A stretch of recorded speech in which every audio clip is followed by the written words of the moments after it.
my channel. Yeah, shut up. I gotta turn that auto thing off. There we go.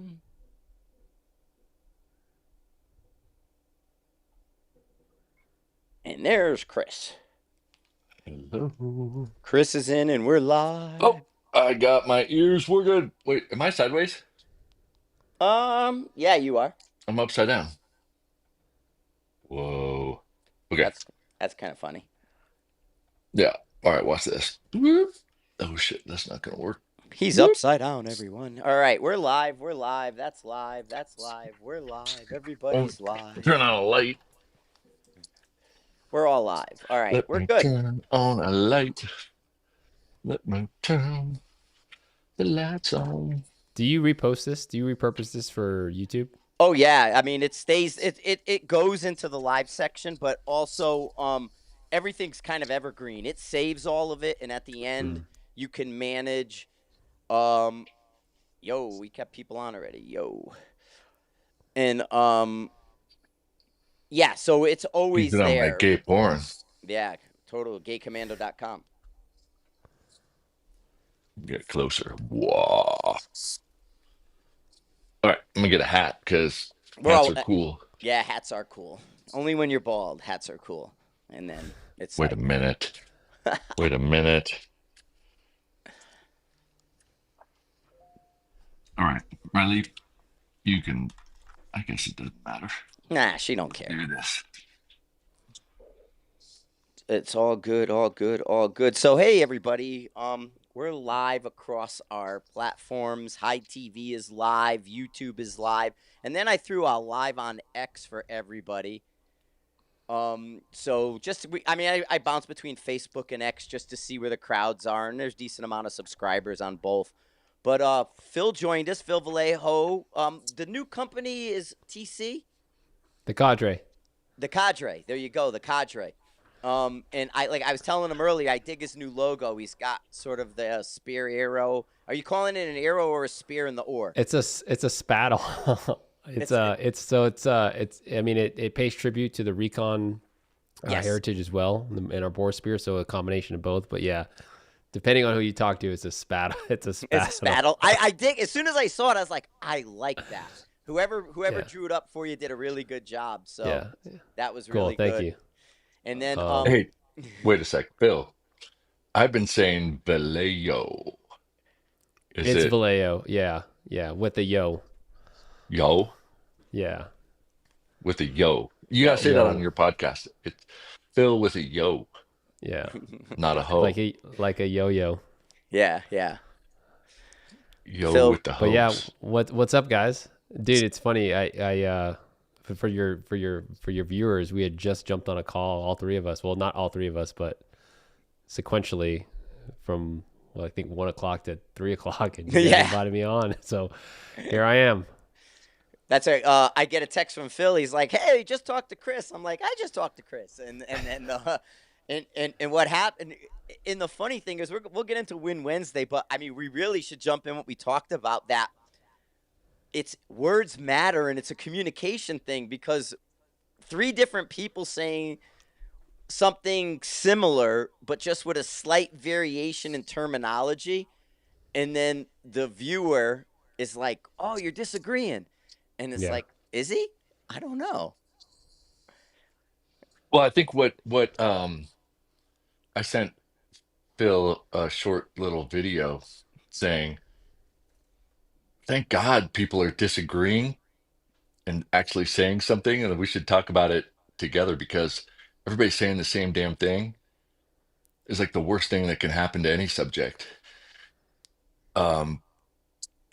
But not being able to talk about it, creates friction.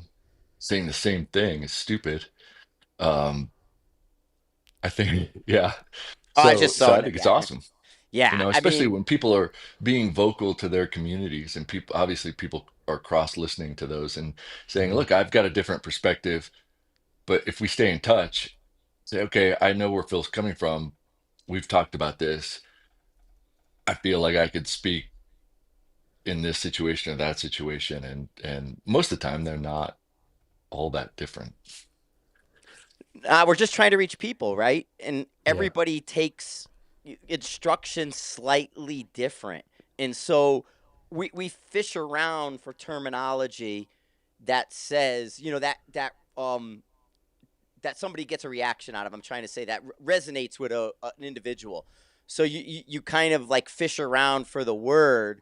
We were talking earlier. Anchor versus index, this versus that, press versus trigger squeeze, trigger press. All the different. Oh, I pulled the trigger. It's like, no, you never pulled the trigger. All those words. And all we're trying to do is just kind of be grammar Nazis. Yeah. It would be fun to have a bunch of people on, or a bunch of people together, and say, okay, what do you call this? And what do you call this? And what do you call this? And do the exact same thing, but hear how they describe it, how they use it, and just see that's going to be impossible to streamline without communication. It would be pretty cool. And then people that are confused about it in the first place, because I don't have any appeal like Frank and Phil does, but I mean, unless they've got Asperger's, but just the difference between how you guys talk about building a position. I'm sure the principles are the same, but the language is different. And somebody could hear it and say, oh, no, no, no, Frank said this. Like, yeah, he did, but that doesn't mean what you heard, right? Or what you interpreted. Frank says a lot of things. Mhm. But it is. And we've talked about having a summit. We'll go into that later. But really, kind of, we have a bunch of like-minded people who, Mhm. we all in some way interact, work together, and maybe not officially work together. Sometimes we do, sometimes we don't. But I mean, just to kind of have a summit so people understand we, for the most part, are on the same page with a lot of things. And the variations tend to be us trying to communicate to a specific audience and say, I'm talking to this specific audience in this specific context, and you'll get that where we may go on a weird tangent about a 22, and it's like, no, we didn't mean a center fire. We were talking about a 22. Even Paul Phillips at SHOT Show, he's like, ELR guns, hold them harder because, the more you're tied into it, the better it'll shoot. And where it's like some of the guys we deal with want a light hold. And it's context. That's all it is. Yeah. But yeah, I mean, I feel like I'm like a show me on the doll kind of guy. And if everybody chose, and then we'll be like, okay, yeah, that was a touch, not a fondle, or something like that, right? But seeing it and saying, okay, now I understand it. But use the wrong word sometimes, and people get pretty fucking excited on the internet. And to be fair, I have to agree, or I'd have to be transparent with regard to like my teaching style. It's definitely evolved since I taught at sniper school, and I think it has come with a lot of maturing and growing. But before it was like kind of like a hard and fast, like, hey, this is how I do it, and if you don't like it, like, Yeah. I don't know what to tell you. To Do you swear more? Or graduate do you swear less? Oh, I think I swear a lot less for sure. And then it's more along the lines of like, hey, this is what I found has worked for me, and ultimately I want you to try it, because at the end of the day, it's like you are your own person in terms of your ability to learn something or do something, and how you drive a rifle, especially if we have completely different body types, right? And that's the biggest thing that I found with like teaching this specific craft is like everyone comes in different shapes and sizes. So like, Yeah. my 10 and 20% or whatever the case might be different than your 10 and 20%. So I definitely have evolved to be more of a like, hey, take this as more of a recommendation, but and don't just do it because like, oh, Phil said to do this, right? Like, I want you to go out and I want you to find your own truth about it, and then be able to talk confidently like, hey, this is what worked for me and this is why, not because, well, Phil told me to do that, so that's all I've done. Yeah. Right, Well, right. When you say find your truth. Yeah. Oh, go ahead. I was just going to say, I'm the ultimate edge guy because my height, my size, I can't say this works for me and then try to tell Chris to do it because I'm choking up with my hand different. I'm doing so many things. So I have to relay the mechanics, not the position. And now, if somebody's my size or even the woman, kids, I can say, I choke up and do this or I do that. But in the context of you guys, why would you do what I do? But if I could say, listen, a 90-degree figure, do this, put your thumb like that, I'm not giving you a hand size. I'm telling you what the mechanics of the position should be versus your hand must be like this. Where, like, because I do this crazy little UE choke up thing on certain stocks. I mean, that was a big conversation at Shot with Tom Manners because he has that gap between his stock and the trigger guard, the where your trigger is. So I have to do a weird choke up with a Manners. And go ahead. Real quick, but where does that come from? The fact that you have to do a choke up. Remember that like there was a time period. Maybe they're still doing this, but like there was a time period where stock manufacturers were trying to bring the front of the grip area closer to the trigger. And I was at Gunworks when I realized this. I was like, really, your hand stops based off where the pump spool is, not technically where the right. Yeah. And Mark does that. Mark has an article on Sniper's Hide called Redefining Length of Pull. He stops it at the front of the grip because the distance from the grip to your trigger is dependent on the stock, but that is still the same. The pull, length of pull, comes from where your grip is. So Mark actually wrote an article like 3 years ago, and during the class, I let him do that. I don't let him, but he does it. He talks that part of it. And there are in Manners is making a stock. You're going to be able to move the action back to change that distance. And we acknowledge, because for years my interaction with Manners was getting that trigger closer to his grip, and now he's in the position to work that where other stocks and chassis have solved it. For people. Chris, what I have don't you use found? the grip at all. Yeah, well, I don't touch the I'm grip. curious. I know. What have you guys have found with regard to?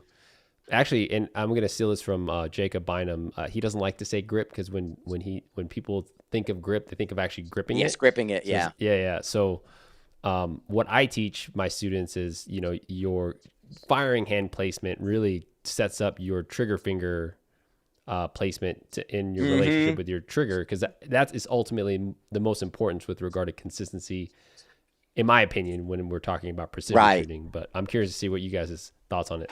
Yeah, go ahead, Chris, because Chris should explain that he does things, and again, he does things so completely different from traditional gun shooting that, he's outside the box. Go ahead, Chris. You go first with all of it. I think you should put for the picture for this podcast, first of all, the picture that I took of you and Cody next to each other, right? Two Marine snipers, but like, we got He's talking Bigfoot Cody and we Carroll. got a Hobbit. Cody Carroll. Okay, so I got a bipod and a pen. And so a lot of forces I just described with a bipod and a pen because they can roll around and stuff like that. So with recoil management, I talked to you about the same thing. Now, the reason my interpretation of Jacob and Frank's 90-degree trigger press is that if I start pushing back on this trigger and my fingers curve, the back's going to move, and that's going to translate to vectors that are going to change the orientation of the whole rifle system in my shoulder and the hand, and it's really expressed offhand. If you put it up and let's say you're dry firing and you're aiming at a wall, if you go too far, it's going to move the muzzle to the right. If you go from this side, it's going to move it to the left. So it makes an awful lot of sense to say you're not used to thinking about your finger. Yeah, we're trying to in such a fine-tuned vector, but if you don't, you're going to move the back of the pen to an angle, and if you have a 30-pound rifle on a bag, you won't see it, but it's still there. And you want to try to minimize all the inputs that create negative outputs. So it makes sense that 90 degrees is 90 degrees however you do it. I mean, I could come in with a finger off the rifle entirely. If I push 90 degrees or press 90 degrees, if somebody's shooting, I'm not adding error to their shot. But if I go in there and hook it, I'm adding error, and whether it's expressed has to do with all the mass and the friction and the position that it's in. But if it was taken off the ground and it was being shot offhand, you would see it for sure. And it's very hard to have a 90-degree trigger press. It was very hard to shoot offhand in the first place.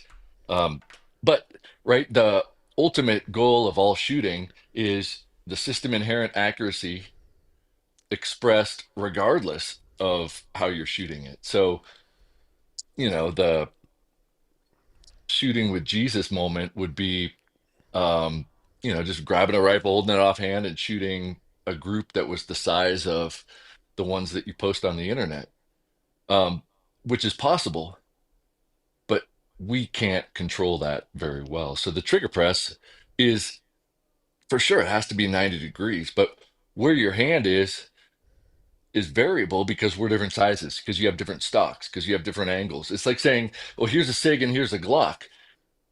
You're not going to just whip them up and have a good sight picture because the grip angle is different. So you fine tune your wrist to be able to get it up and present it without having to decide which one's up or down. That's unavoidable because it's a visual input, not, I mean, somebody knowing it's a Glock, they might be able to do that, but I doubt it. If they had to like holster a SIG and then holster a Glock and then holster and go back and forth, they're gonna have a hell of a time because the angle is different. So with the rifle fit, I think in order for your hand to be on here, and this is something that Frank talks a lot about, you need to have your elbow on the ground because you don't want to lift up your elbow to run a bolt or do something. So the length of pull, if it's right, you can leave your elbows resting on the ground if you're prone, and you can cycle the bolt and do everything, and it stays put. But you also need to be able to get your hand on the trigger without cocking it or doing something weird. And that has more to do with that interface. So a shooter should play with it, say, okay, the length of pull has to be here for me to reach this and cycle the bolt without lifting my elbow. But the fine tuning of that is, can you manipulate the trigger with 90 degrees? And that's it could be an issue with hand size. It could be an issue with manufacturer's stuff.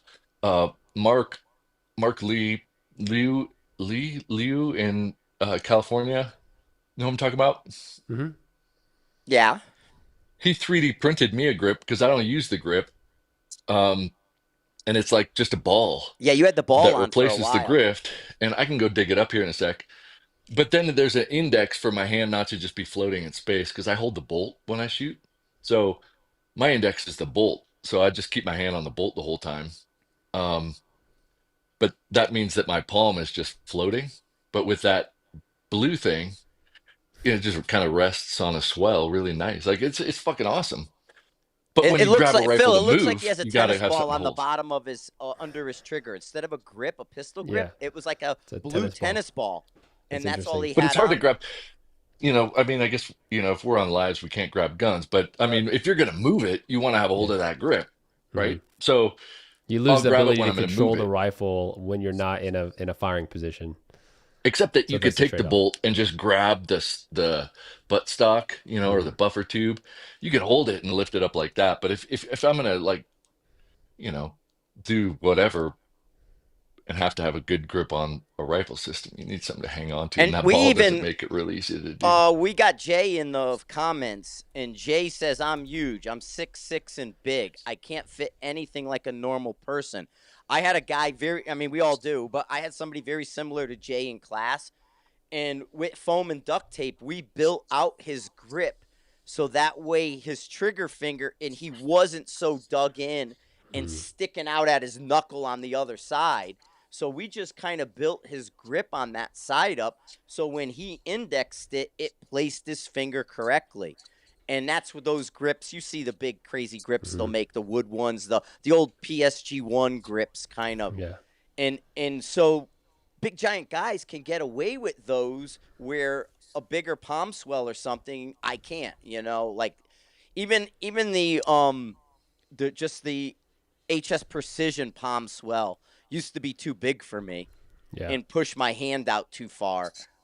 So, we don't have that anymore. Most stuff is more kind of AR thin Yeah. in all that. But yeah, I just think what you said, find your truth, and that's that dry fire. That's Yeah. that hand placement. That's knowing your rifle system, so your mechanics go right to it. Yeah. Yeah. Yeah, I can't find it. It's probably down in one of the storage things. But The unfortunate band-aid that I found with the trigger control trigger press is that shooters think that lowering the trigger weight is Yeah, the answer, it right? is. Because they think that by minimizing the time for them to react to their wobble zone or where their reticle's at on target, leans to I better mean, precision or an accuracy. 18-pound rifle in a 6 mil with a 4-ounce trigger is not getting moved. Yeah. It's staying on target, and Yeah. and that's the beauty. And you probably seen it. Guys have comp scars from that, and when they jump Mm-hmm. back to a 308, they're like, "Oh shoot, I got to do fundamentals again, and I got to be this guy again." Yeah. Because when I'm with a 6 millimeter that's 18 pounds and it's got a 4-ounce trigger, I got no penalty. But you know what scares me? The handgun guys that slam triggers and hit shit now. Because everybody's in the grip and the position, and Chris is more of the handgun pistolero for us. But everybody always demonstrates, like a guy will stick a pen in the trigger, and you hold the pistol, and I'm gonna jam it. And I get it's close, but like to me, a pistol should like be finesse. But then I see pistol people doing trigger control stuff, and I'm like, man, I know our product can get around some of these fundamentals, but I hate to have to acknowledge it. But it opens up a window for something that could be dangerous. And I think like for trigger and trigger weight, like it's really a safety issue. And Yeah. and that's why I like competition dynamics. They'll drop your gun with, it's clear, they run the bolt, set the firing pin, and put it on safe and drop it. And if that kind of force causes your trigger to go off, man, you got serious problems because if you're carrying it around with one in the chamber, like some hunters like, or if you're working, um, that's not okay because you're responsible for what happens as a consequence of that bullet leaving your barrel, whether it was safe or not. If you have a discharge like that and it hits something, um, that's your responsibility. And we're playing games a lot of the time, or we're practicing a craft or a hobby. But on the other hand, there is a responsibility that we have to acknowledge. And if you're going to have something that could just go off, um, I got my puppy now, and same thing. They see her and they think, oh crap, she could bite or hurt somebody. It's a responsibility I have to be aware of that, yeah, if she bites somebody, I'm responsible for it. So then I take the steps to make sure she's not going to bite somebody. She bites the shit out of me, but not other people. Um, and so that responsibility gets overlooked a little bit, but it's fundamental, right? I mean, you talk about the rules of firearm safety, and Frank gives his brief before we start anything. Here's safety protocols, waivers, so on and so forth. But if your bullet leaves your barrel, that's yours. And you can't say, oh, I got a light trigger because of competition. It's like, yeah, you're still going to prison. Yeah. Yeah. And really, I kind of played with it. I think 16 ounces is like the perfect balance. If you kind of hit 16 ounces, you can do that comp side without too bad a penalty. You're still safe.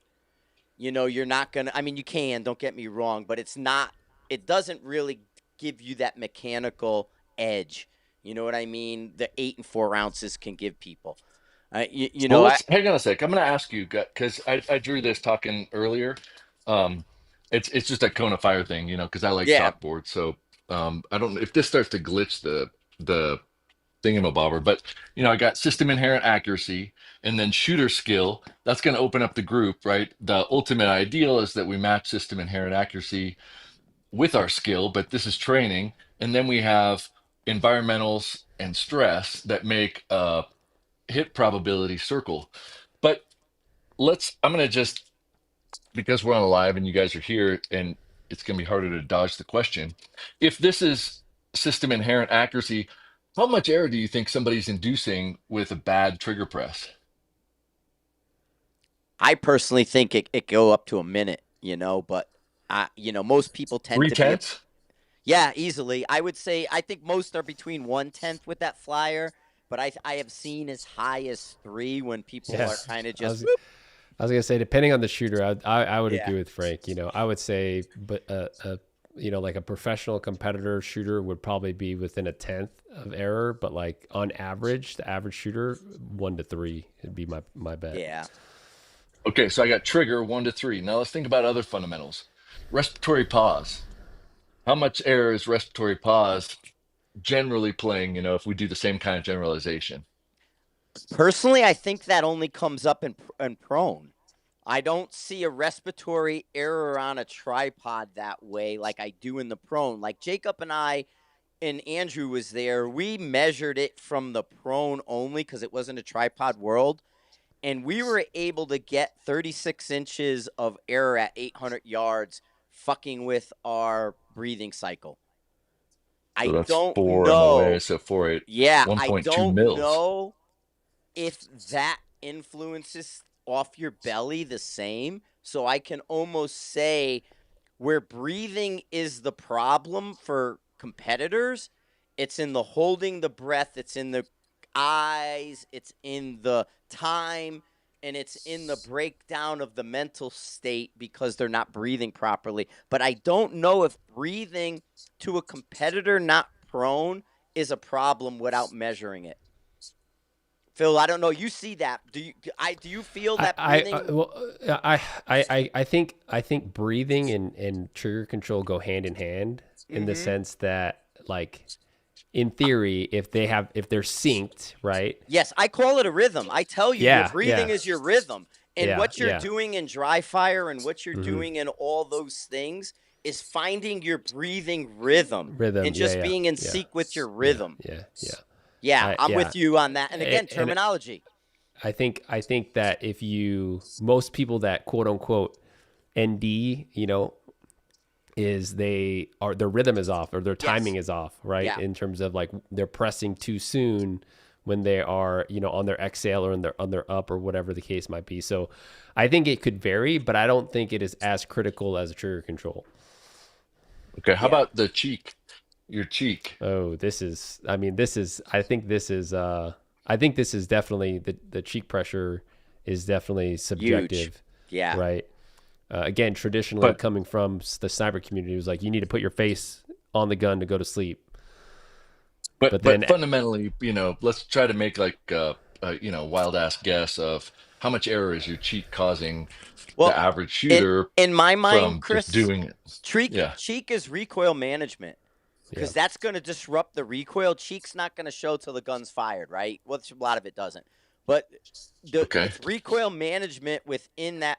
And so what you're doing is you're affecting the recoil pulse of the rifle by how much pressure you're putting, or you're changing the direction of the pulse down to bring the muzzle up if you're over cheeking it. So I would Mhm. almost put cheek pressure under recoil management, which I think is another could be another half minute to minute.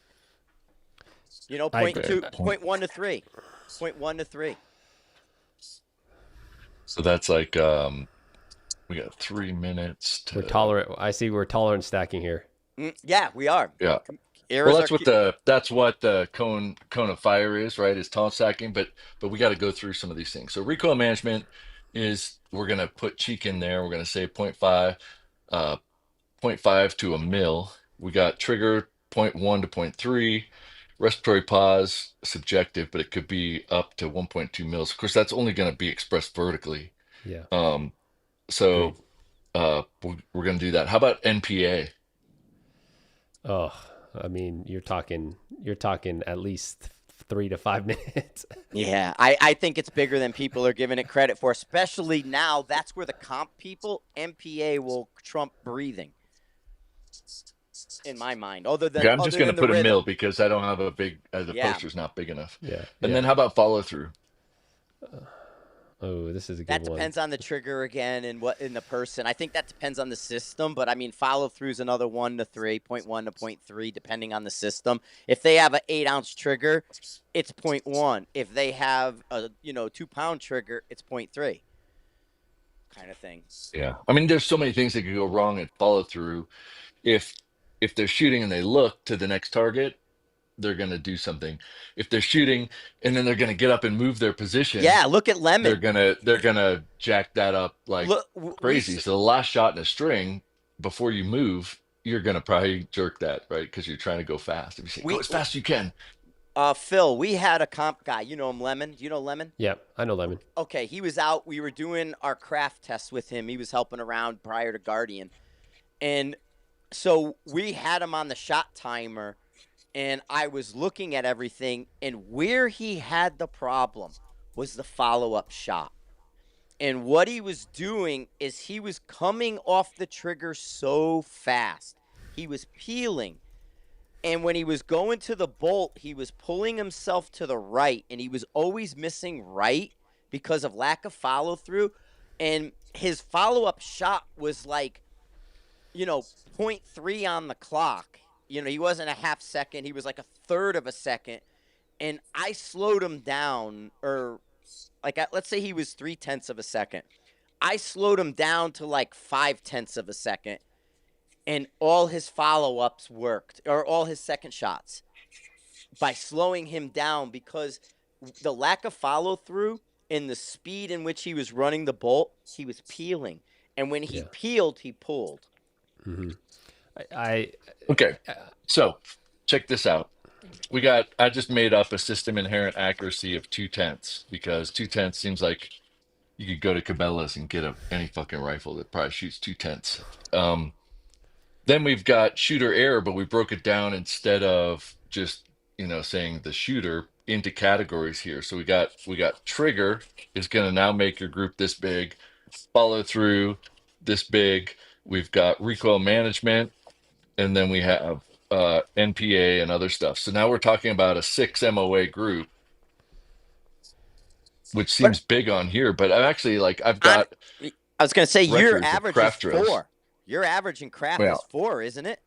okay, but here's the deal with the craft. Okay, I put it out on the internet into shooting forums, and I asked some military stuff to shoot. But if you put to the, NRL at that time was like PRS, it was two precision rifle communities. Those people are better than average, right? Yeah. So statistically, I can't separate that because the data isn't linked to the human once it gets submitted to the website.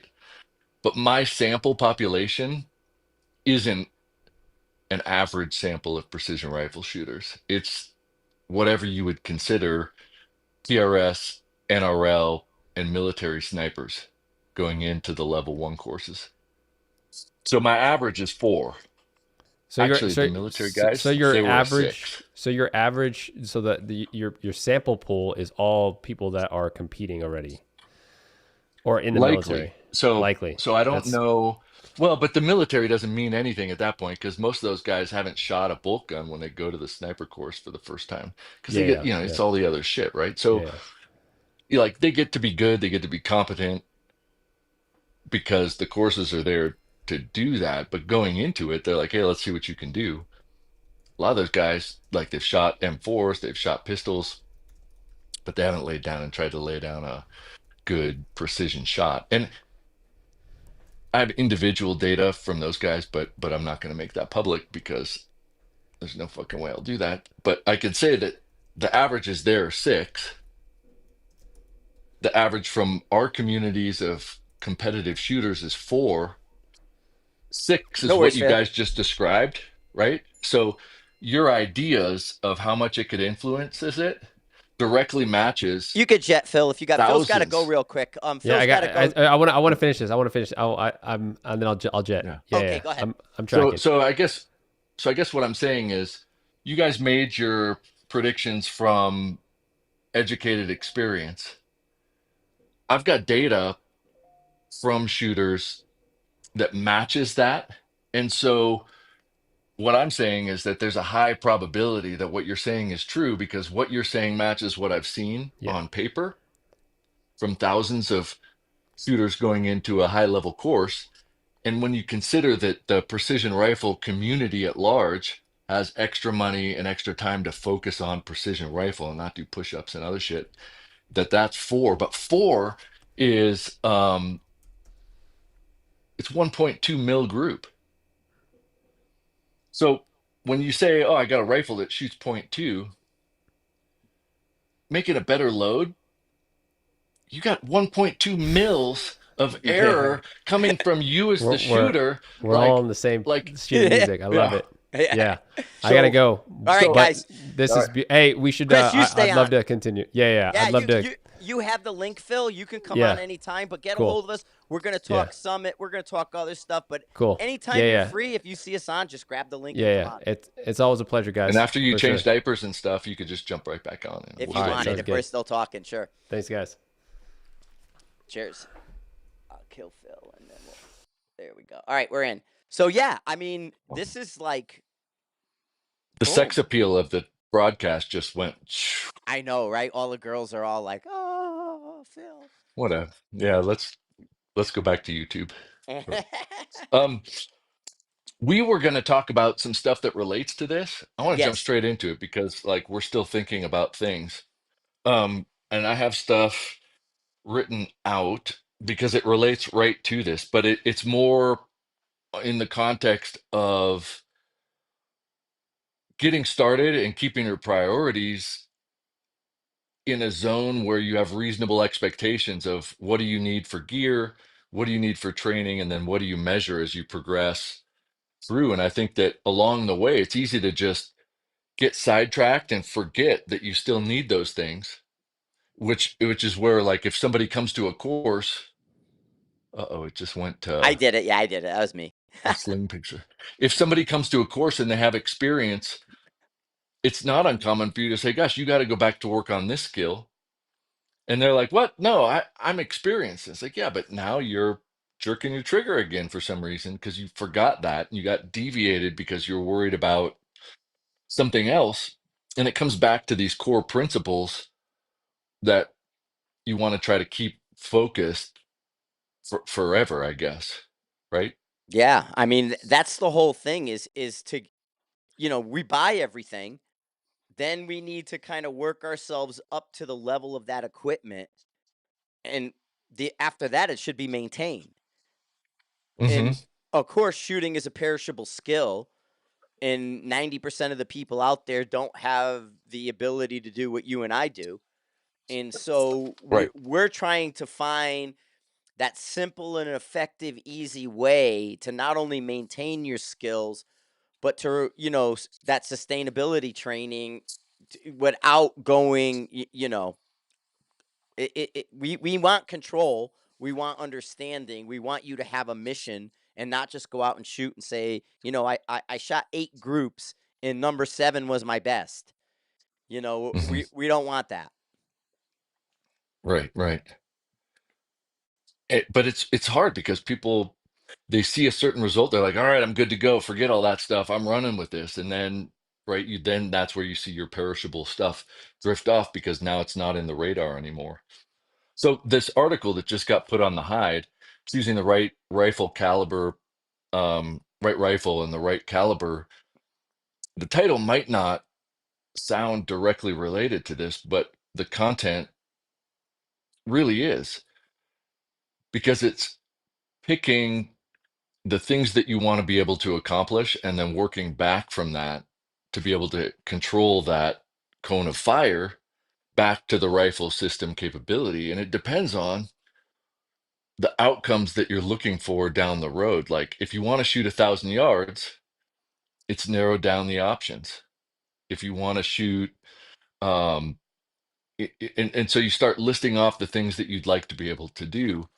And we can't just say, well, I want to do it all, right? I mean, I think that eventually we always get back to the same thing. You can't get one rifle that really does it all, but you can get some that do a lot of it pretty good. But if you want to shoot a mile, 6.5 Creedmoor is not the one that you really want to go with. No. Um, and if you want to hunt, it could be pretty good for some things, but some things you might want something bigger because of the energy factor, not because you can't hit it, but because once you do, the results aren't going to be the same. Um, and then some don't have factory ammo, and some are lighter, some are heavy. So there are things that are important to consider. And so The article starts off with system inherent accuracy, asking, you know, what are your expectations for hitting a target? And I think that's, even though we're saying the system inherent accuracy has a target size, the It's where the hell almost did that like thing the go? SF Matrix that I did with Brian Whalen a bunch of years ago. Brian Whalen and I did a joint class together down at JP's place before they sold it. And Hmm. when I came into JP's bunkhouse there, Brian had an SF Matrix up. And at the time, he was working with JP and Federal, and the Valkyrie came out. I had a Valkyrie from JP, so both of us were on board with Valkyries. And on paper and looking at the numbers, he put a Matrix up, and a lot of people gave it a hard time because it was Valkyrie centric. But it really plays into what you're doing with that right behind you is Yeah. you're taking the emotion out. All right. So everybody's invested. You got to have this 6 millimeter. You got to have this. You got to have it in this direction. And this was the argument I was making the arc versus the dasher stuff. That the emotion is the dasher. It's one. It does this. It has a history. But at the same time, it's an expensive infrastructure to get into. It's tricky to fine tune in some ways, although the load development is easy. Getting the guns to run right, you got to play with them a little bit because that round isn't meant to feed well. Like a BR wasn't meant to feed out of a mag. A dasher is not really meant to feed out of a mag. Now they have built products, but now you're getting into an infrastructure that requires specific gear. What you're Hmm. showing with the Matrix is a result is what's going on with no bullet. Like it's a caliber and a cartridge, but there's no bullet to be married to. Like you could say, Hmm. okay, I want a 6 millimeter. That's a 6 mile an hour gun. Doesn't say you have to have this 6 millimeter. It's telling you where the BC falls, where the speed tends to fall, and what results you can see based on numbers. So Yeah. that's I And that's an think is an interesting point because the mile per hour gun is linked to the BC and the velocity. So you can stretch one out a little bit out of character. But in general, if you look at just miles per hour, it's going to be a BC zone and an average kind of velocity zone. So for short actions, the 30 cal ones are going to be slower, like 4 mile an hour guns like 308, until you get to a Magnum, and then they right. jump up a little bit. But doing the mile per hour does give you a really good window without having to analyze too much. That's why I like this matrix. Yeah, and Um, and well, that goes to your kind of joke on the video you did, where you were like, "Hey, I'm gonna build a new gun, 6 millimeter at 2850," and it's like right. that should be that 2800 to 2850 in a 6 millimeter is clearly the sweet spot. How you Hmm. get there, we can debate all day. Right. It's how much money do you Right. want to spend? What do you want to build? And is there any fine tuning that's required? I mean, I could take a six Hmm. Creedmoor that out of the box goes 3100. Nobody says I Yeah. can't reload it to 2800. Right. Right. But I mean, 3100 is good too. It's just, but then we're nitpicking things that are much smaller in terms of the cone of fire. But for the cone of fire, just before I do something else, I made all these reticle things that I used for other videos. I thought this would be pretty cool.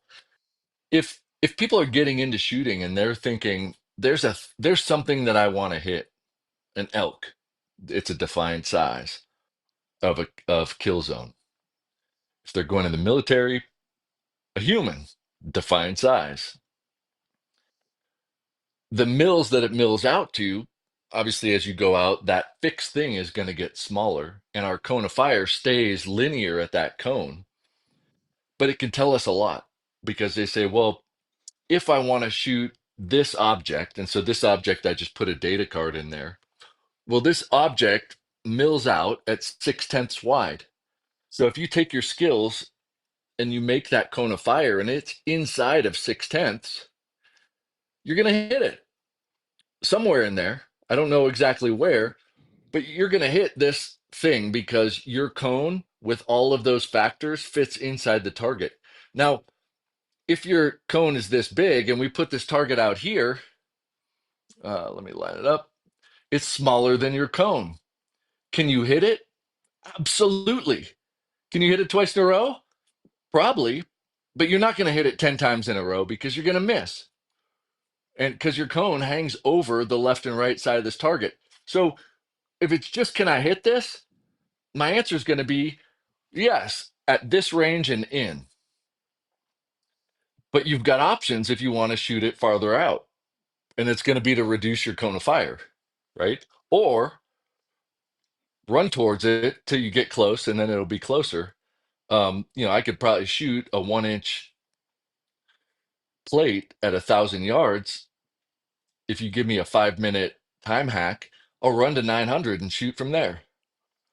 But it's still at 1,000 yards. I just shot it 100 yards away. I mean, you can get closer and make the target bigger, And but your cone of fire is going to stay your cone of fire. So if you shoot 6/10, and if you shoot 6/10, now you have more wind budget, but not elevation because it's sideways here. But 6/10, if that fits in your target, so if you know your cone of fire, the term that I use for that is your bracket. If you stack all your tolerances and okay, if I aim at a target 3/10 to the right, 3/10 to the left, that's where my shots tend to go under stress with wind, all that stuff. Because it's not 100, it's all the stacked abilities. And we measure that for people in Fort Morgan. We'll say, okay, you can read the wind at 2 miles an hour. Awesome. That adds 2/10 of probability. When you're stressed, you add a tenth because you're shaking. When you forget this, you do this fundamental error, it adds this. So it starts to grow. So if it's 6/10, I can mill out. I'm going to turn the camera a little bit to that circle. All right, this is 2, 3, 4, 5, 6. If the target is bigger than this black ring, when I put it on my reticle, I'm going to hit it. If the target's smaller than your bracket, heck yeah, you could still hit it. But there's also odds that you're going to miss it left or right. And if you miss it left or right and it's close to the target, the right thing to do is the exact same thing right over again because you're playing with that distribution. I don't know if it's a normal distribution, but either way, it's just a probability thing, right? Like I said before, we go out with 9 mils and shoot a IPSC at 1,000, but we better bring a lot of ammo, right? But if what somebody I said, like "I'll to give you do, $1,000," I like to I'm mount going to it. do it. I want to mount the gun when I do that, like the 1,000 yard 9 mil. I put it in a fixture, kind of like, and I angle it right. I shoot it, and then I run the plate to where it's hitting. And so then I can just leave it and then shoot it and then just let it go where the plate is. So I And shoot then you're right. first, right? I shoot first and add the target later. And then that way, there, when I shoot again, the target's in the way. We got to have tips and tricks podcast that's exclusively stuff like that. Like tell the deer to go there. Mm-hmm. Right? I put a salt lick in the middle of a field, and I then years ago, like Cadex wanted to do a thing, and Cadex has all the big guns and has the 375s and all the great shit, the 50 cals, but they have like a lot of Canadian military stuff, like machine gun mounts, and they had a really cool 50 cal machine gun mount. And I told the owner of Cadex, I said, put your bolt gun on your 50 cal mount, get the max angle, and lock it down, shoot where it hits, put a plate, and then you could get a world record, heck yeah, right? maybe Simple. that's how they do it. We just got to get man, I wish like Razor would sponsor like if shooting could relate to Razor. If somebody's watching this and you're tied into like Razor side by sides, Yeah, we could race it. man, we Wait, could make fucking awesome videos, but we I could should put a tell. Well, one day, thing. yeah, one day I got to tell you about me and Glenn Seekins Razor with all the kids at the Snipers Hide match in Colville. Glenn has a trick Razor 1,000, all crazy, and there was a whole bunch of little kids. and like one of the competitors' kid was like Dennis the Menace, and so him and he was a bad influence on me. So this 9-year-old kind of think if August was evil, Yeah. and I was hanging out with August like I normally do, and except he was telling me to do evil stuff and not make fun little cool videos. And then I was like, August, you're my hero. Let's do that. That's what we were doing with Glenn Seekins' razor. That's so awesome. Defile this razor and jeopardize you guys' welfare in the same Dude, time. I got Well, if we so could get some razors, that would be cool, and we'll film the shit out of it. It would be awesome. But I can't afford to get one because I don't make awesome rifles like Glenn does. So, but I could shoot them pretty well. hmm Uh, but anyway, hook us up. yeah, we want But we could shoot out at 70 miles an hour with a target and get it there and get off the X. You shoot it, and then we could zip around and not have to drive all the way back. you know what? I would make those kinds of things really convenient. I never thought of that. If we set like a gun on a mount and you drove and like there was a cone, right? You had like an orange cone. And every time we got to the cone, you press the trigger. I wonder what that would do.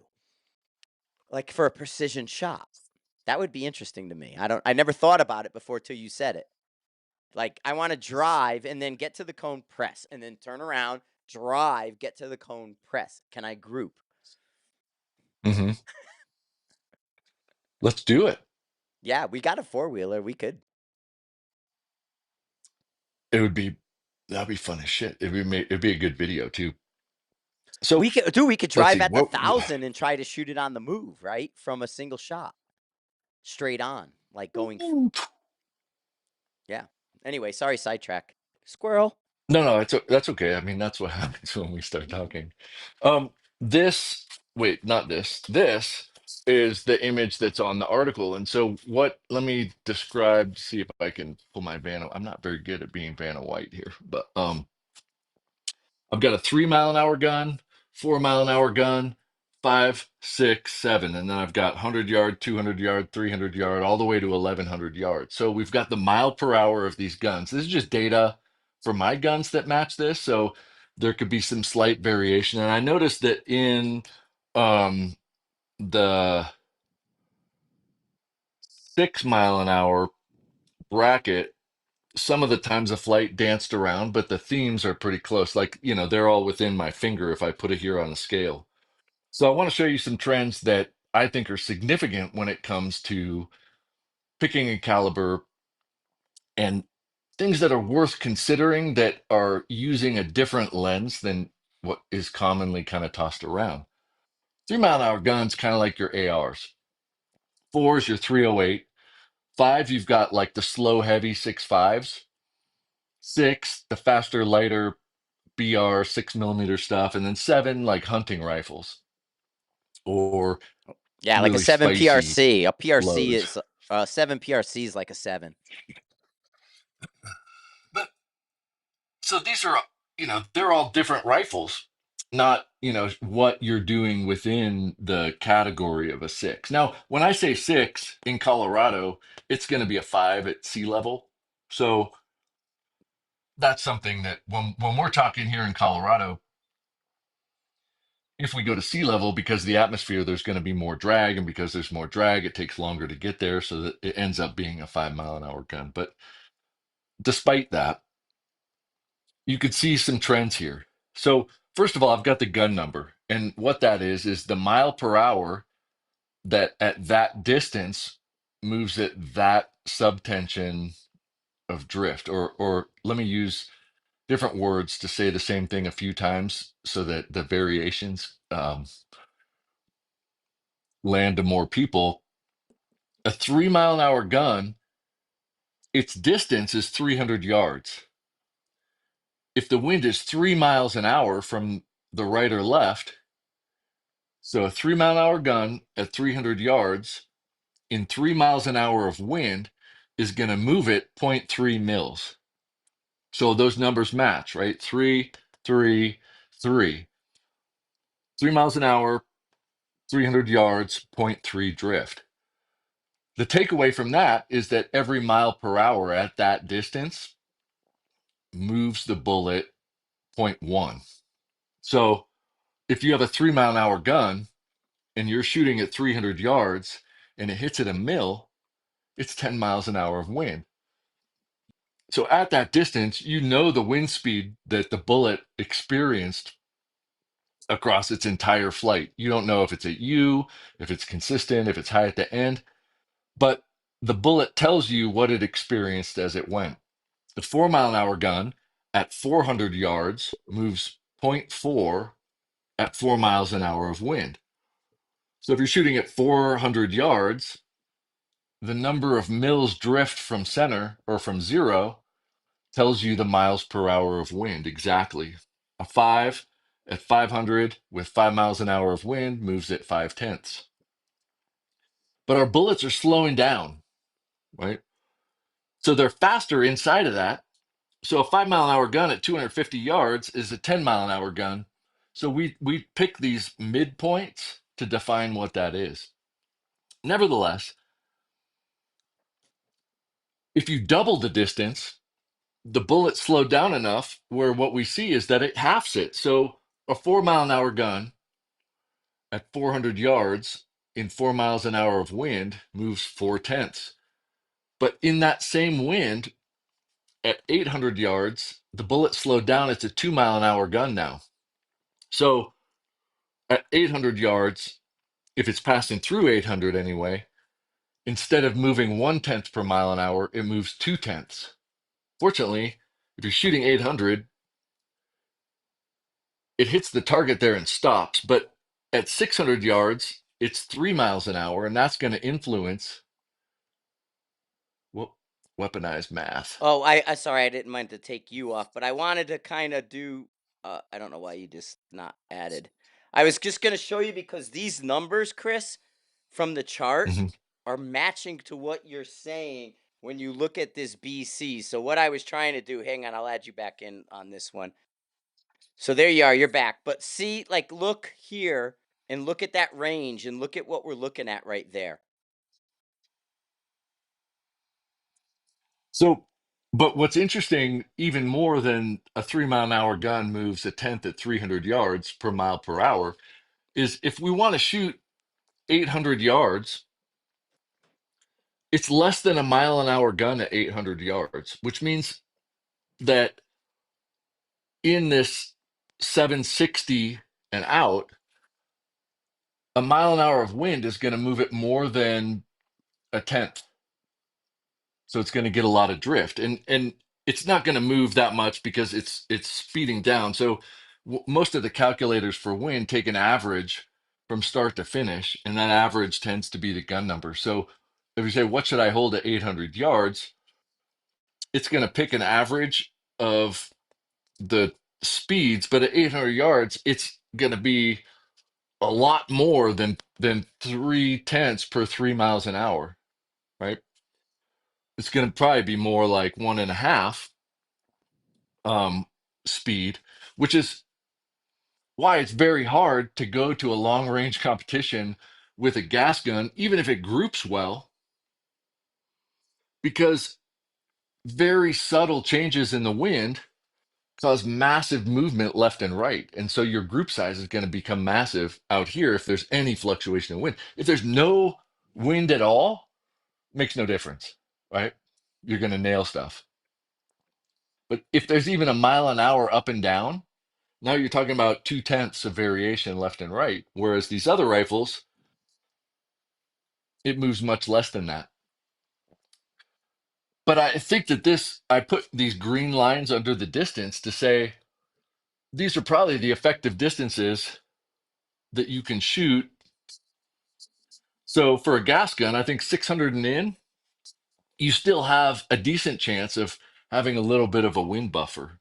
For a 800, a 308, I think like 750 and in, if it's based on the gun number, because you're still going to be talking about 3 mile an hour wind, and deviations of 2 miles an hour aren't uncommon with somebody that's skilled in reading the wind. And so reasonable target size and reasonable group expectations, you could probably hit a lot of things at 700 yards with a 308. But after 800 yards, it's a 2-mile-an-hour gun, and you're going to start having too much variation left and right from the wind.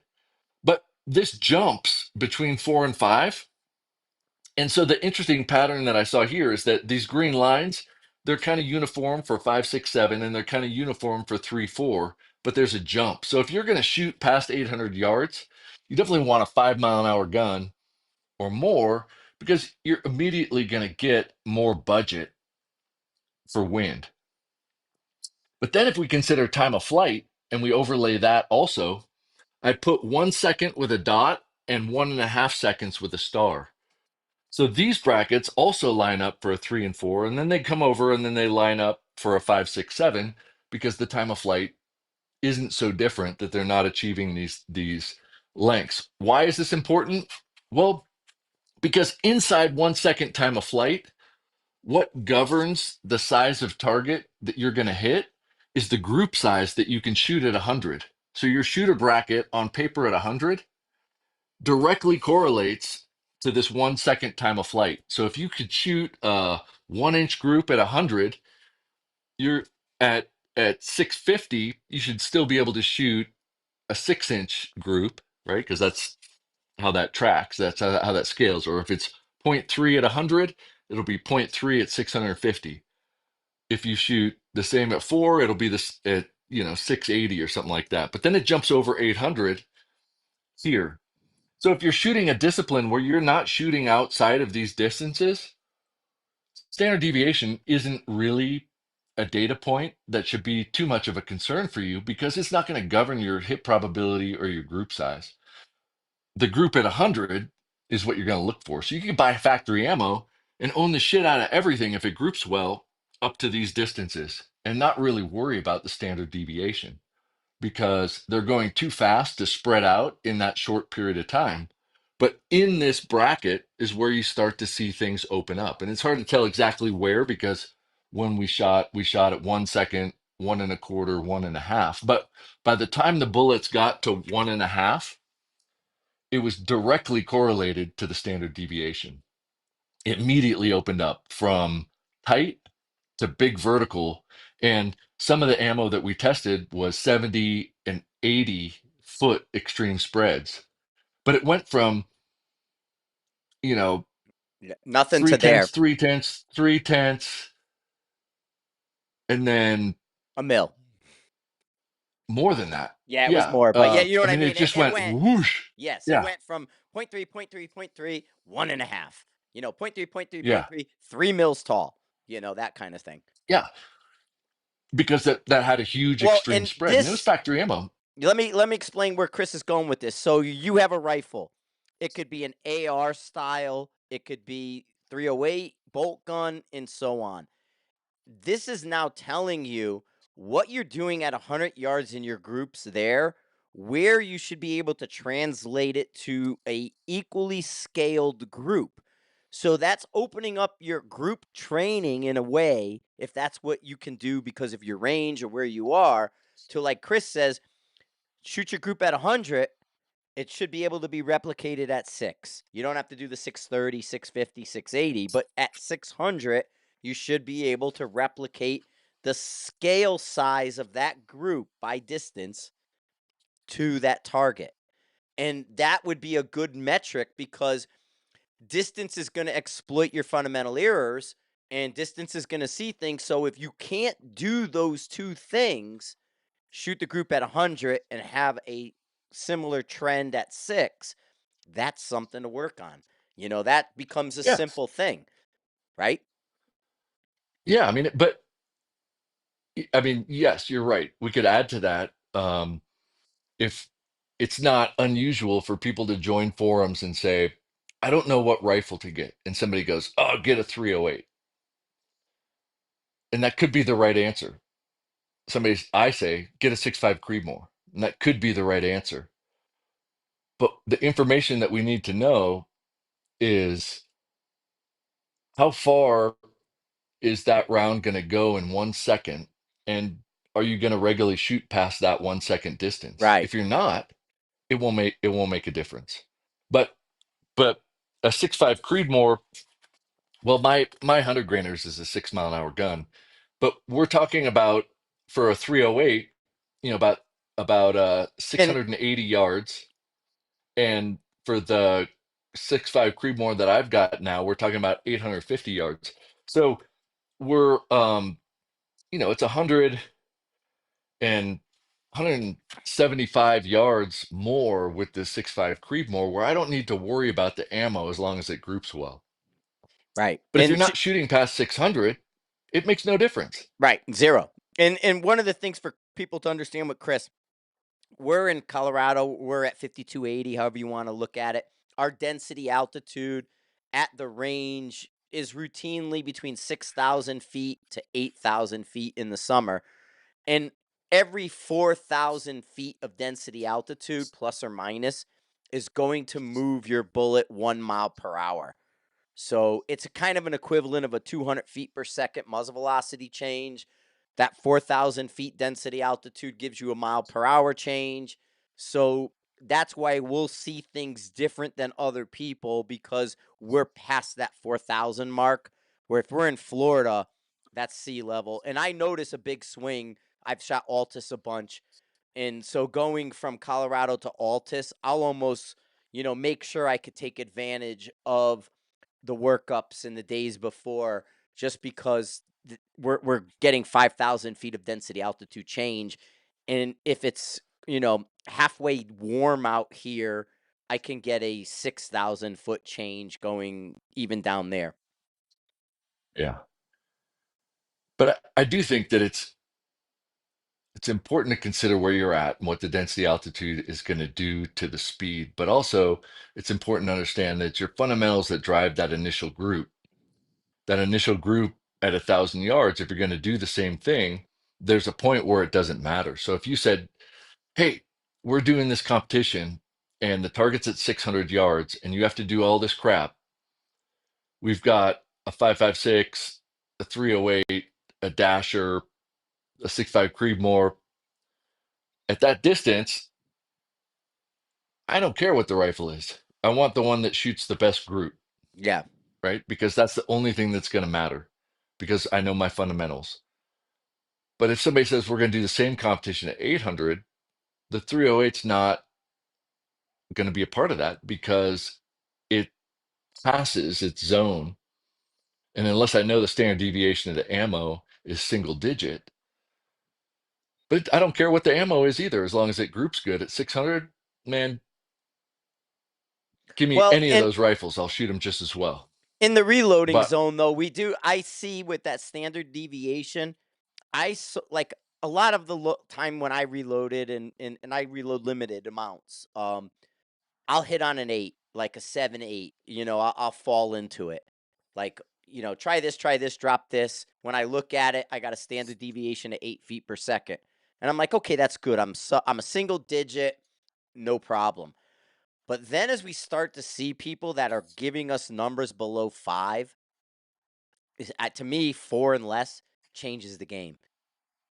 At well, distance, you know what I mean? Like at distance, absolutely. yeah, that's where Every yeah, number matters, right. Well, it does, right? but at the same time, I do see kind of a line where you can hit a single, but then once you kind of go to the next level, which, say you're at a 12 with even good, go back 5 years ago, good factory ammo was 12.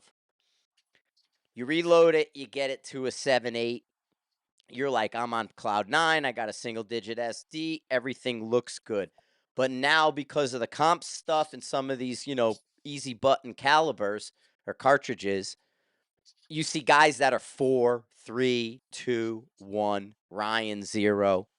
And it Yeah. But at a, I'm saying if yeah. you're going to see that at 1.5 seconds time of flight, it's going to just, the lower it is, the tighter the group's Mm-hmm. going to be. Well, but Um, that to me plays into this, that we're kind of limiting people at like 600, 800, 600, 800. There's a line of that 1.5 second where everything becomes magical. It's like, whoa, everything's visible now. 1.5 seconds, I could see it. At one and a mhm. half seconds, when you kind of drop that SD, that's the only way for it to vanish. You have to go, you can't just be an 8, you're going to see it. You have to be a 4, Yeah. and then you won't see it. Yeah.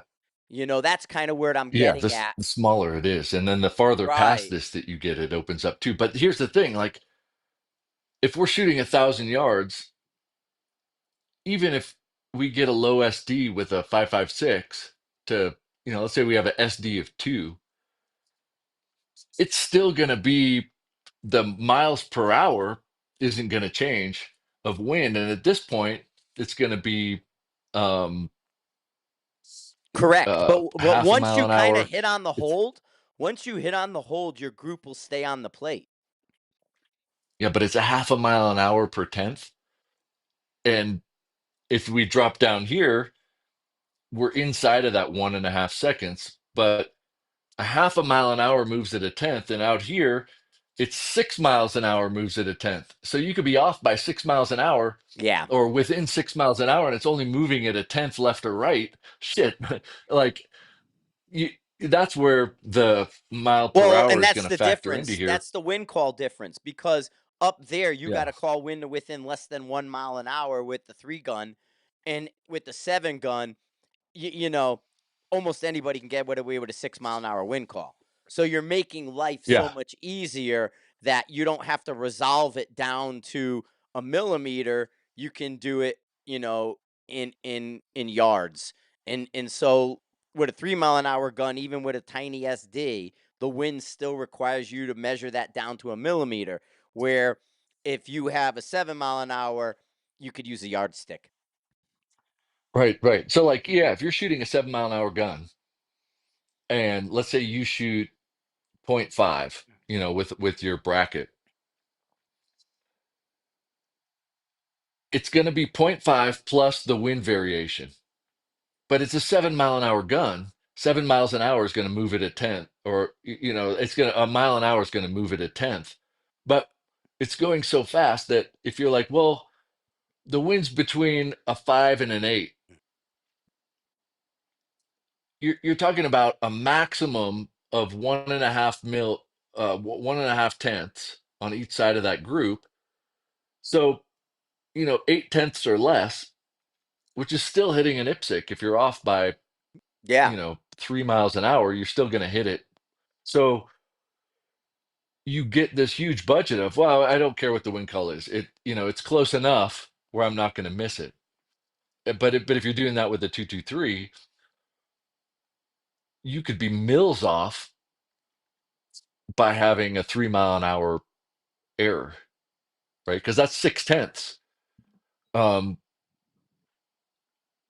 so yeah, I mean, you're just it's making the probability of that group size so massive. Whereas if you have that fast gun, you could be off by your wind by a decent amount.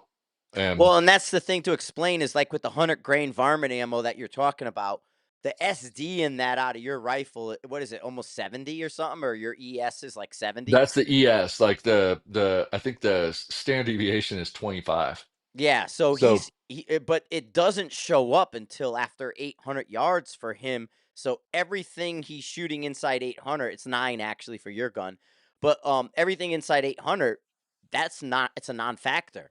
And then once he gets well, past the that, 5 shot group at 900 was 5 inches. yeah. Wasn't it like 1400 Like, it deviated or something, or 1200? Didn't it deviate oh someplace? no, even at 1100 it was 18 inches, Oh, that's where it jumped. Okay, but at 900 it was 5. right. Like, whoa. It was a vertical line of shots. It was like 3 inches wide and 18 inches tall or something like that. Like, because all of a sudden those speeds had Yes. different times of flight.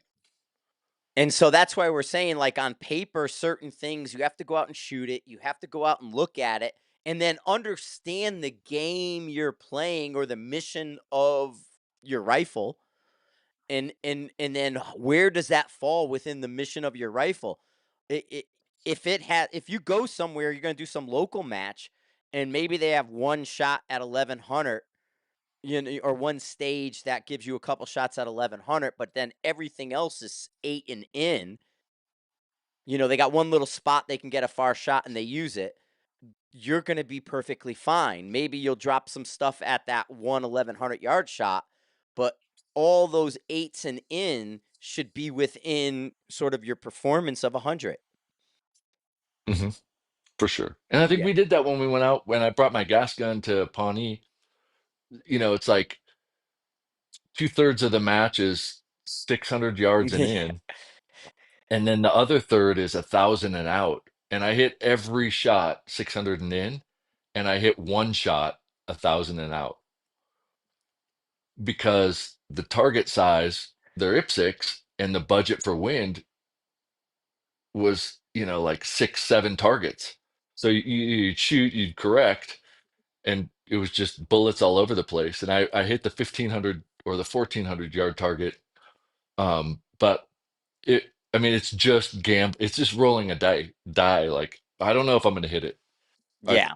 Everything perfect. The only thing that I would hit reliably would be like a freight train, you know, Mhm. because the Mhm. left and right variation was so wide. Like if maybe they could be as tall as an IPSC, but they'd have to be as wide as a Connex box, you know. Yeah, I mean Um, that's just it. It's where do we want to go? But like I said, I really like that we can translate your matrix into a yard line. We could translate the time of flight into that same yard line. So then you can sort of map out your rifle and know these are my these are my accuracy brackets that I can work with. Between here and here, I got no problem. Between here and here, I got to be on my wind call to within 3 miles an hour, which is my limit. Between here and here, all bets are off. I'm flipping a coin. That kind of. and flipping a coin is fun. I'm like, No, not at all, man, right? if somebody says, let's take a bet, like, fuck yeah, I'm going to take a bet. Like, that's fun as shit. Yeah. But I know this is probability, not skill.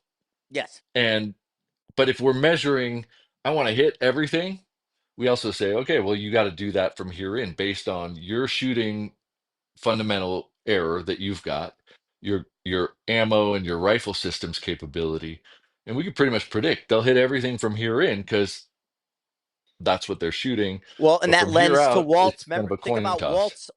Walt a cameo since we'll be going there pretty soon. Think about Walt's walkout he did with you, and that thought of can you shoot and how far out can you go before you get the miss, right? And you Yeah. So stepped out a Walt has couple. this idea. Well, why don't you describe what that Oh, is? I don't know the technical how far it goes. I know it was basically shooting their location until you miss. But how was it 1,400 or I don't remember the really the details. I only remember the big picture. Well, it's actually pretty fucking cool. He's trying to organize a match that gets run once a year, and anybody could come. You put in whatever, and it's really simple. He has an IPSC at 100 yards, 200 yards, 300 yards, every 100 yards to 2,000 yards.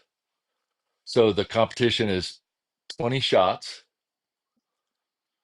There's going to be a time hack, which is going to be pretty fast. But if you miss once, you're out. And if you miss at all, you're out and you didn't finish. The prize is going to go to the person that hits the 2,000-yard target. So the 20th shot is an impact at 2,000 yards. If you clean it, you win. And if you don't, all that entry fee is just going to sit there and wait till somebody eventually wins. Yeah, it's But kind of like the walking it out, Go ahead. no, I'm just saying like that's incredibly hard. First of all, IPSC at 2,000 yards is fucking What small. was Uh, there was a Jeff Cooper 20 at 20, 20-inch at 20, or it was a 20-inch plate at 1,000 yards, and you had to put like 20 shots in it. I think the Cooper had a challenge. It was like 20 at 20 or some weird thing. But like Phil was just talking because Eric Cortina has a challenge. There's a bunch of these little, milk jug challenge, this challenge. And Phil was saying earlier to me when him and I were talking, we should do sort of the Marine Corps marksmanship qual. And when he was on the phone with me, because I have the book is like right there, and so basically the stationary target from 300 to 1,000 yards, and then it has a 3-minute time limit per yard line, and so you could do your groups, and it has the hits where what passes somewhere in here. I want to say it was like where the hell's the oh, here it is. You got to get a 28 to pass 80% out of 35 shots. So 300 to 1,000, there's like 35 shots. You have to do 80%, um, and then, max of 35. But he wanted to do something like the Marine Corps qual, but Walt's thing would almost be easier in a way. And what would be cool is we could do that South branch and set it up for some kind of qual due south.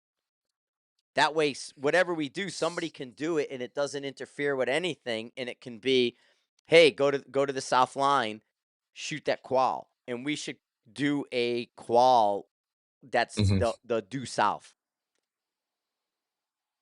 Make something from 300 to I love stuff like that. yeah, you know we can give Yeah. them Well, I remember we were talking last year about the same idea. It's kind of glitching a little bit on my end, but yeah, um, we'll kill this in a if minute. We've been an it's good hour and on a your half. end, It actually looks good on my end. I haven't seen a but glitch, but we can kill it in a minute. I love the idea of putting out like a standard, like here's something, but you're gonna earn a coin or some Yeah, token. I want to do a coin for But sure. the only way that you're gonna do it is coming out and doing it first try in front of us Right. at our range, and then you get it. So that yeah, it's very hard, but somebody has to have the confidence of, man, I can do this in the morning, I could do it at night, I could do it after I'm tired. I've finally got my skill level here because if I go out there, I get one chance. And if I blow it, I'm gonna have to come back another trip and do it again. Right.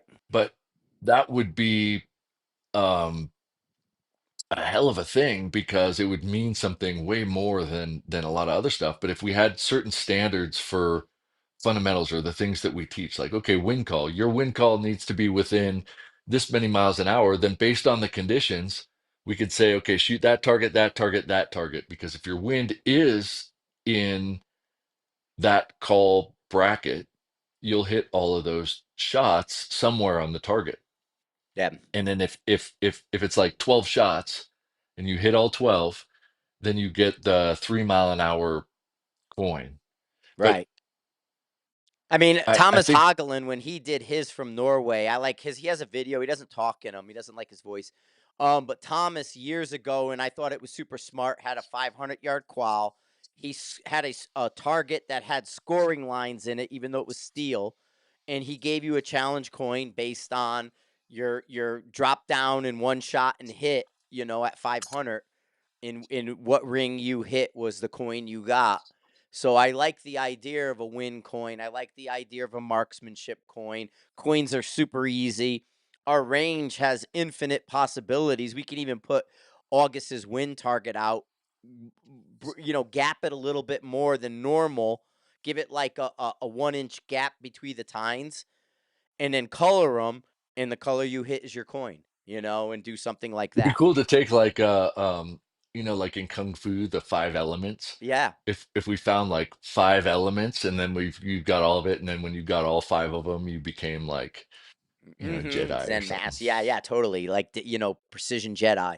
Yeah, but Well, because then you can say, I know what I'm working on because I got the wind one, but I don't have, whatever those major elements of shooting. If we broke it down into 4 or 5 major elements, but when you got all five, you got the belt buckle, right, or totally. And something. we could set that up super easy. We ought to come up with it. I did have in a sniper's hide training. God, it's probably 5, 6 years ago now. You become Captain Planet, right? Somebody in the comments said we're Captain Planet now. But I did have like a The Green little. Lantern. Yeah, the Green Lantern League. But yeah, I did have a sniper's hide sort of qual that was very simple and very small. that was it kind of is a prone kneeling kind of deal, and we can always modify, but there could be a craft coin, there could be a there could be a win coin, there could be a walkout marksmanship coin. We can Yeah. totally do coins easy because they are the We simplest just thing got on to the. boil down the elements, because we can't have 30 coins, but what is very important? Yeah, obviously to me, I would just do the Trinity. the Let's pick the like a craft would be good. yeah, marksmanship, wind, position, right? That would almost be the holy trinity. What's your marksmanship? Being able to dope and shoot your rifle. Can you hold? Can you? Is your manage your dope and then shoot it? Then your wind calling ability is a corner, and then your position building and breaking. We can do a craft drill, and if you're within 3 m away, could be something, or 2 m away. We can call 2 m away the gold. Three Yeah, it could could be be. craft, like each one could have different levels, because like for the craft one, it could be 4, 3, 2, 1. Yeah. Well, But yeah. for fundamentals, like the ultimate test of fundamentals is standing offhand, right? Because you have to have every fundamental shit hot. So Yeah. it could be like, hey, to get the fundamental coin, it's this size target at your gun number distance, Mm-hmm. and you have to shoot whatever, but I mean, like, you you're the fundamental master, right? So it's got to be fundamentals, and But then I'd we both almost do want to wind, and we say, both do. yeah, based on what you were saying, shoot a 100-yard group, and then that has to be matched to a target at 6. And then if you did like a standing, because the thing is, are you going to do offhand standing, or are you going to let them do tripod? So No, no, I mean, if it's fundamentals, it has to be offhand, because yeah, but then then you have NPA, trigger press, but we'd any have to give them a deviation of any rifle. fundamental. What, are you going to let them use Yeah. their 20-pound rifle, or you'd have to give them like an They could offhand bring out rifle? a golf bag of Yeah, I 6 guess rifles if they want, but use that I don't know. Weatherby. Let's think about it, because I think, you know, the the point should be, mastering certain things, or at least having a number associated with that skill. And it doesn't have to be offhand, but we can come up with criteria and then post it. They could do it everywhere, people could do it, but to get the actual thing, Right, they have to right. do it in front of us. Yeah, yeah, And totally. then that is stress, right? Because we're standing there like, Mhm. do it, Well, that's the you that's know? the fundamental eval, right? Because you get people that come to class like, "What's this guy?" It's weird, but for people out there, I'll do this for 3 minutes and we'll end it. But people sign up for your class, and then you kind of walk in the classroom, and there's like two or three guys that have like this mad look on their face, and they're like, "What is this guy going to teach me?" And they're kind of pissy already. And so the fundamental eval breaks the ego down, and it's like, okay, do it on command, and they fuck it all up, and we're over them in the paper and pencil. Mark originally called the fundamental eval the humbler, and because it humbled people to do it on command with us standing over you, and they get nervous. So that's the on command part. Yeah, yeah. I mean, but it is humbling, Mm-hmm. and it's easy to say, wow, I'm doing really good.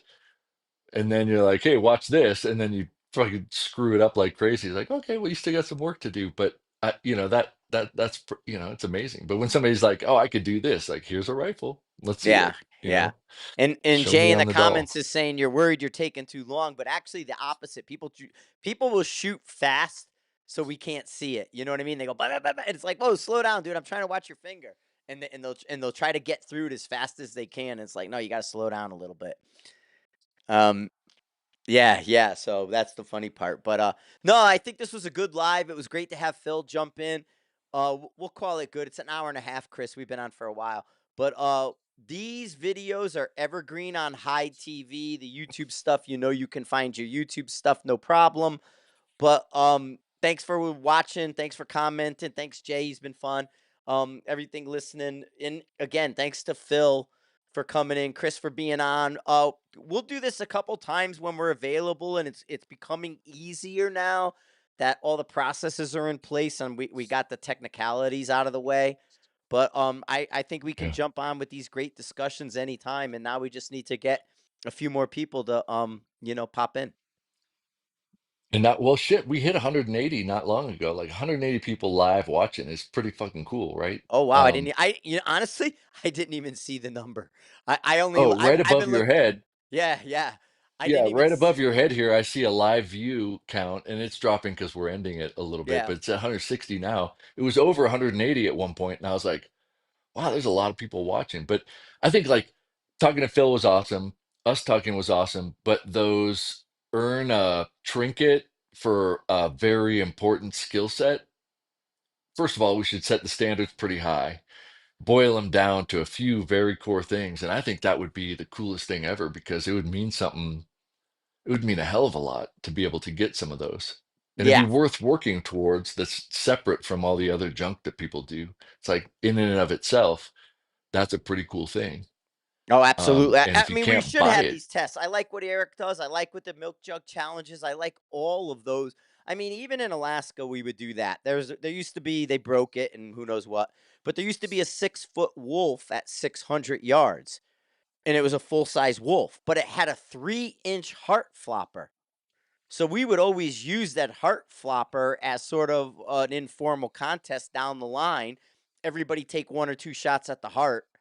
So we're always doing that to challenge people. So it makes sense to have these simplistic or not so depending tests that people can execute to measure themselves against someone else, right? right? I have a funny milk jug challenge story actually, and I've never talked about it publicly.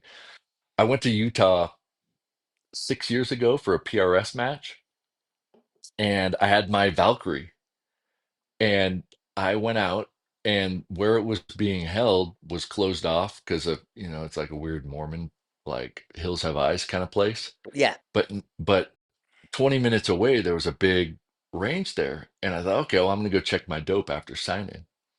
So I checked my zero and I thought, well, I'm going to confirm with distance. And I was looking, looking, looking. I couldn't, and there's a bunch of people around, but nobody's shooting. And I look back and there's this big wall of dirt. It's like several mills tall and wide, super clean. Right in the middle of it is this white dot. So I thought, okay, cool. I'll just take a shot and I'll see where it lands or drifts or whatever, and I'll adjust my BC because it was really far. And I was like, hey, how far away is that? And they go, oh, it's a mile exactly. And I was like, oh, and I didn't ask anybody and I didn't say anything. And I thought, oh shit, because I could see where the impact would be. Mm-hmm. It was perfect.